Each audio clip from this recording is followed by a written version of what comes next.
I sat at the elegant dining table in my parents' home, watching my sister Diana hold court like she always did. Her wine glass waved dangerously as she gestured, telling yet another story about her latest business triumph. The acquisition was worth $50 million, she announced, preening under our parents' adoring gazes. Sterling Tech is now the fastest-growing software company in the state. My name is Mira Patel, and I've spent the last 5 years being the family disappointment. At least that's what they think I am. And what about you, Mira? Diana turned her attention to me, lips curving in that familiar condescending smile. Still working on that little startup of yours? What was it called again? Shadow something. Shadowbox Digital, I replied quietly, taking a sip of water. No wine for me tonight. I need a clear head for tomorrow's meetings. Right, right. Diana waved her hand dismissively. Doing websites for small businesses, isn't it? How? Quaint. Our mother jumped in, ever the peacekeeper. Not everyone can run a company like Sterling Tech, dear. Mira is doing her best with what she has. If they only knew what Shadowbox Digital really was. Behind the modest website and small downtown office that my family occasionally drove past, my tiny startup was actually one of the most innovative cybersecurity firms in the country. Our client list included government agencies, multinational corporations, and yes, several companies larger than Sterling Tech. But Diana had always been the star. Perfect grades, prestigious MBA, meteoric rise through the tech industry. When she founded Sterling Tech 6 years ago, our parents remortgaged their house to provide her seed funding. They never even asked what I was working on.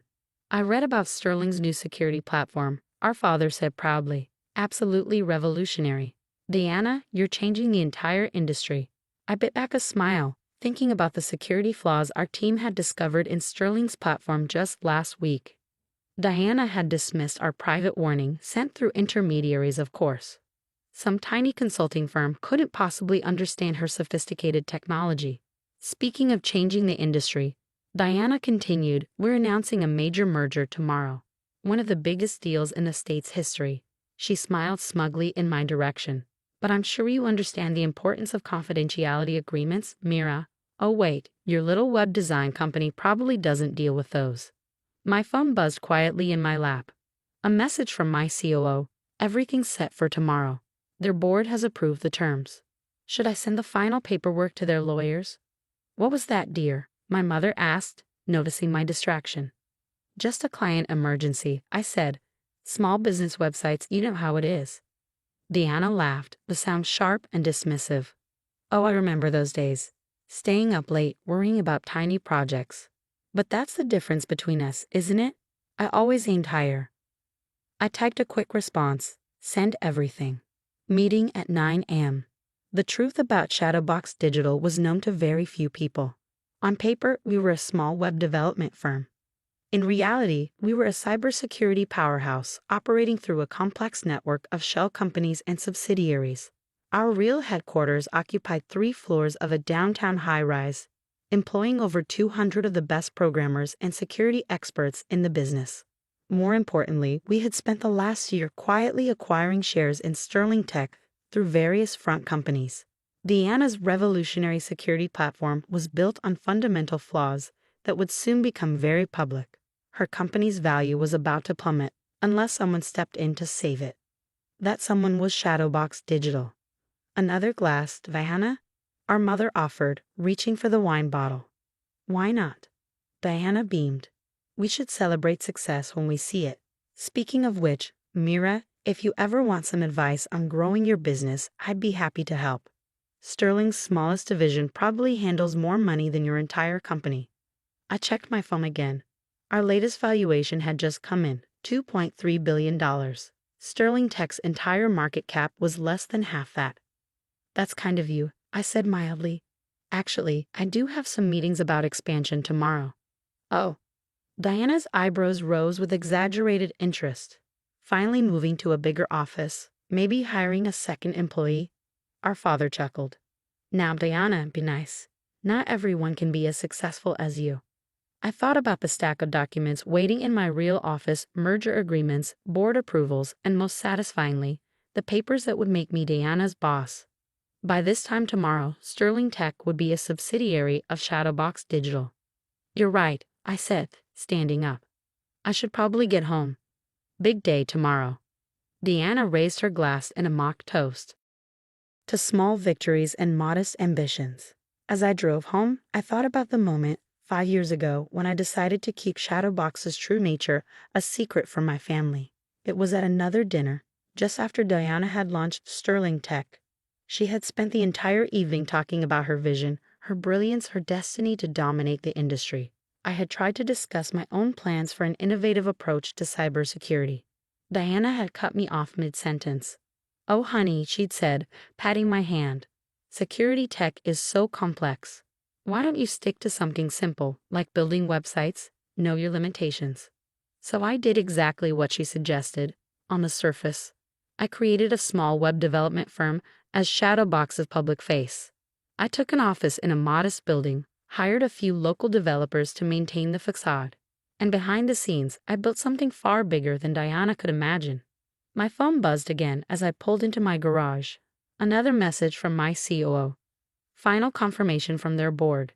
They have no idea who's really buying them. You should see their org chart for the merged company. They have you listed as reporting to Diana. I smiled, thinking of tomorrow's meeting. Diana's face when she realized that her tiny startup sister was about to become her boss would be priceless. Sometimes the best revenge isn't proving people wrong. It's letting them think they're right until the perfect moment to show them just how wrong they've been. The next morning, I stood in my real office, 40 floors above the city. The small web design office my family knew about was visible from here, a perfect metaphor for how they had always underestimated me. "Ready?" My COO, James, appeared at my door. Sterling's executive team just arrived. They're in the main conference room. I smoothed my designer suit, a far cry from the casual attire I wore to family dinners. "Is Diana here yet?" "Just walked in. You should see her face trying to figure out why the merger meeting is being held at a company she's never heard of." I smiled, picking up my tablet. The last 5 years had been building to this moment. When I entered the conference room, Diana was standing at the window, her back to the door. She turned, recognition and confusion flooding her face. "Mira, what are you doing here? This is a private meeting." I walked to the head of the table, setting down my tablet. "Actually, I called this meeting." Deanna laughed, but it sounded forced. "Don't be ridiculous. I'm here to meet with the CEO of Atlas Dynamics." Atlas Dynamics was one of Shadowbox's many shell companies, the one we used to negotiate the merger. Atlas Dynamics is a subsidiary of Shadowbox Digital, I said calmly, nodding to James to start the presentation. "My company." The room fell silent. Diana's face went through a rapid series of emotions: confusion, disbelief, dawning horror.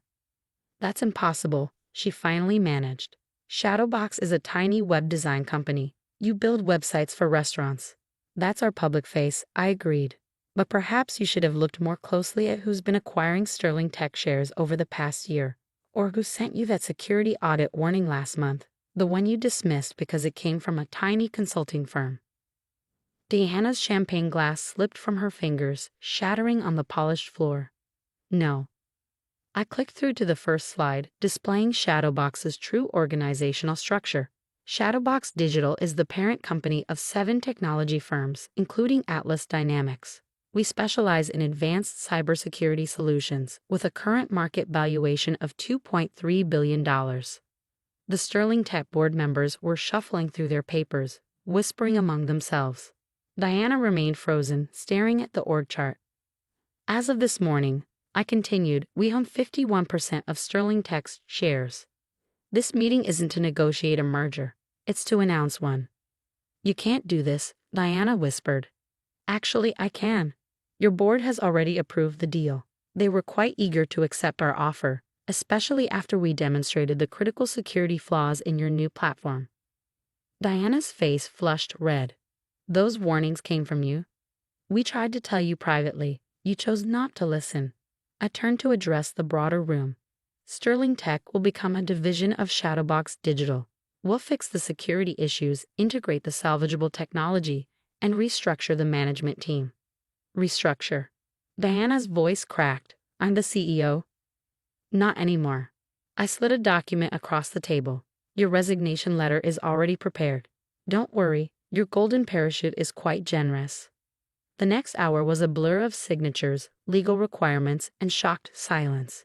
Diana sat in her chair, seemingly unable to process what was happening. Finally, as the board members filed out, she turned to me. Why, she asked. Why go to all this trouble? Why pretend to be small? I sat on the edge of the conference table. Do you remember 5 years ago when you told me to know my limitations? You, Mom, Dad, you all decided what I was capable of without ever bothering to find out what I was actually doing. So this is revenge? No, I corrected her. This is business. Sterling Tech is a good acquisition for us, despite its flaws. The fact that it happens to be deeply satisfying is just a bonus. My phone buzzed. A message from our mother. Diana just called in tears. What's going on? What have you done? I showed the message to Diana. They still think you're the successful one. Should we go tell them together? The family dinner that night was very different from the previous one. I sat at the same table, but now Diana was the quiet one, pushing food around her plate. I don't understand, our father kept saying. How could Shadowbox be worth billions? You work in that tiny office downtown. That's just for local web design clients, I explained. Our real headquarters is the Hamilton Tower. You can see my office from here. Top 10 floors, north side. Our mother reached for her wine glass with trembling hands. But Diana, Sterling Tech, will be well taken care of as part of Shadowbox, I assured her. Though Diana has chosen to step down as CEO. Stepping down is a polite way to put it, Diana muttered. You could have warned us, our father said accusingly. All these years pretending to run a small business. I raised an eyebrow. Would you have believed me? You never bothered to ask about my work, except to compare it unfavorably to Diana's. The silence that followed was heavy with realization. Years of assumptions, dismissals, and condescension hung in the air between us. Finally, Diana spoke. I underestimated you. We all did. Yes, I agreed. You did. In the months that followed, Sterling Tech was integrated into Shadowbox. The security flaws were fixed, the technology improved, and the company flourished under new management. Diana took a job with a smaller tech firm, hopefully having learned something about humility. Our parents stopped comparing us, though they still struggled to understand how their underachieving daughter built a billion-dollar company right under their noses. As for me, I kept the small web design office downtown. It serves as a reminder that appearances can be deceiving, and that sometimes the best success is the kind no one sees coming. Occasionally, I drive past it on my way to my real office, remembering Diana's words. Such a tiny startup. I smile every time, because sometimes the best response to being underestimated isn't to prove people wrong. It's to let them keep believing they're right until the perfect moment to show them just how wrong they've been. These days, when people ask about my path to success, I tell them the truth. Sometimes the biggest achievements start with a small facade and a lot of patience. And sometimes the sweetest victory isn't in proving others wrong, but in watching them realize how wrong they've been all along.